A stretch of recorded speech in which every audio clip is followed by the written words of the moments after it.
Bienvenue à toutes et à tous sur Pourquoi les Espagnols sont comme ça, le podcast qui en moins de 10 minutes vous apporte un peu de culture générale sur l'histoire de l'Espagne.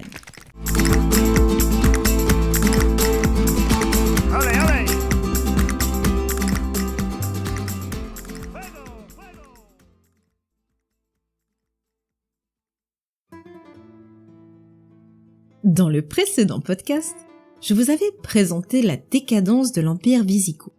Et je m'étais arrêté au moment où le roi Rodrigo meurt lors de la bataille du Guadalete qui confrontait ses troupes à celles de Tariq ibn Ziyad. Dans ce nouvel épisode, je vais vous présenter la première partie sur l'invasion musulmane. Pour rappel, plusieurs facteurs ont facilité les débuts de la conquête musulmane, comme les famines, les divisions politiques internes, l'esclavage, la répression contre la communauté juive et la réduction de la population, pour ne citer que les principaux facteurs. Les Arabes ont pu compter sur le soutien de la communauté juive, des opposants au roi et également des esclaves fugitifs qui ne faisaient qu'augmenter l'insécurité sur le territoire. Depuis la conquête du Maroc à la fin de 670, le califat omeyyade ambitionnait déjà de conquérir Hispania. Et comme nous l'avions vu précédemment dans un autre épisode, les musulmans avaient déjà réalisé une incursion sous le règne d'Erbigio. Cette fois, en 710, Tarif ibn Malik est envoyé pour un raid de reconnaissance avec une centaine d'Arabes et 400 Africains. La légende raconte qu'ils ont été aidés par le gouverneur de Ceuta, Don Julián, car sa fille fut violée par le roi Rodrigo. Afin de la venger, il aurait passé un accord avec eux afin qu'ils puissent facilement pénétrer le territoire. Tarif et son armée arrivent sur la côte espagnole et décident de nommer la zone de débarquement Tarifa en honneur de Tarif. Comme ils repartent au bout de quelques jours avec des butins, des captifs, des accords avec les juifs et des opposants au roi Rodrigo, cela encourage Tariq ibn Ziyad à envahir la péninsule. Tariq débarque donc en avril 711 dans la baie d'Algeciras avec une armée composée de 7000 berbères et finit par installer une base militaire sur le mont Calpe. Il va le renommer Gibraltar, qui signifie en arabe la montagne de Tariq. Il commence par piller les villes du sud de l'Andalousie et reçoit de nouveaux renforts provenant d'Afrique. À Cadiz, lors de la funeste bataille du Guadalete pour le roi Rodrigo, une partie de son armée wisigothe avait réussi à s'échapper pour partir en direction du nord vers Asturias. Dans cette région, les militaires auront pour chef un certain Don Pelayo que nous verrons dans un prochain épisode. Rapidement, les musulmans vont réussir à conquérir l'ensemble de la péninsule ibérique en empruntant les routes romaines qui ont facilité le déplacement des troupes. L'armée de Tariq commence par une campagne qui va traverser toutes les grandes villes du centre, comme Córdoba, Toledo, Zaragoza et monter jusqu'au nord-est. Il faut souligner que la ville de Zaragoza ne s'était pas rendue rapidement et qu'en conséquence, Tariq ordonne de faire brûler une bonne partie de la ville, crucifier les hommes, massacrer les enfants et réduire les femmes à l'esclavage. Cette manière de soumettre la résistance va impacter toutes les autres villes alentours et faciliter leur soumission.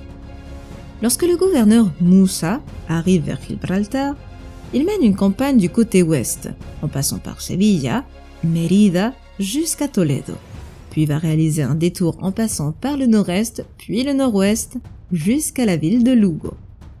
Moussa fait des milliers de prisonniers, dont beaucoup de nobles, et ainsi saisir toute leur richesse.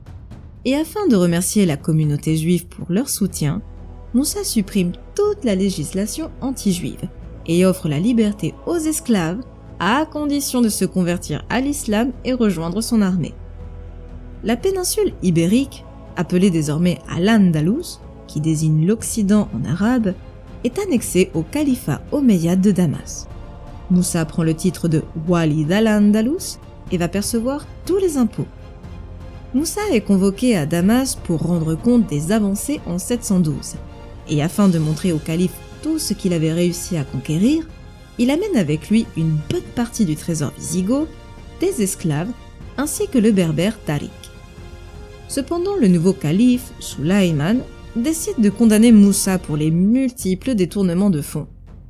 Moussa meurt assassiné en 716 dans une mosquée, tandis que Tariq meurt dans la pauvreté. Alors que Moussa se dirigeait vers Damas, son fils Abdelaziz va mener 2 campagnes. Une qui monte tout au long du côté ouest, dans l'actuel Portugal, puis la deuxième campagne se déroule tout au long du sud-est jusqu'à Murcia. Finalement, Abdelaziz s'installe à Sevilla et prend le titre de Wali d'Al-Andalus comme l'avait fait son père. Le choix de Séville s'explique du fait de sa proximité avec le détroit de Gibraltar, ce qui facilite la réception des renforts, et elle sera donc la capitale d'Al-Andalus où siégera le gouvernement des Omeyyades.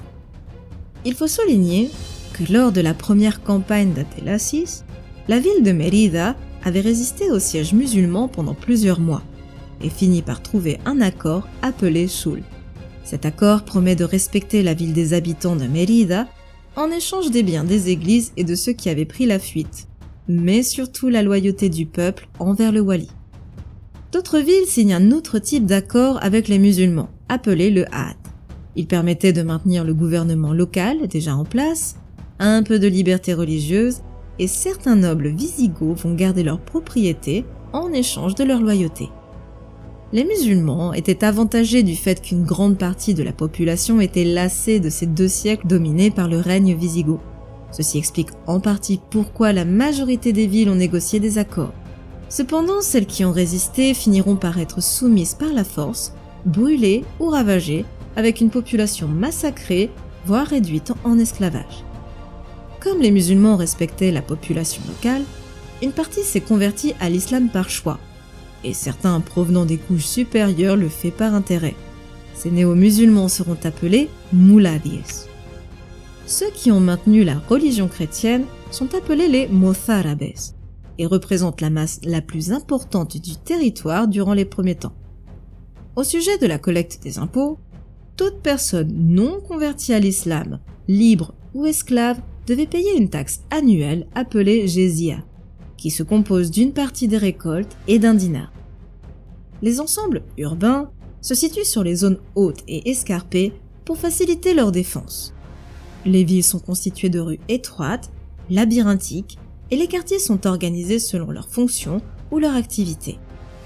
En général, une muraille entoure la ville, mais à mesure que la population grandit, elle finit par devenir extramuros.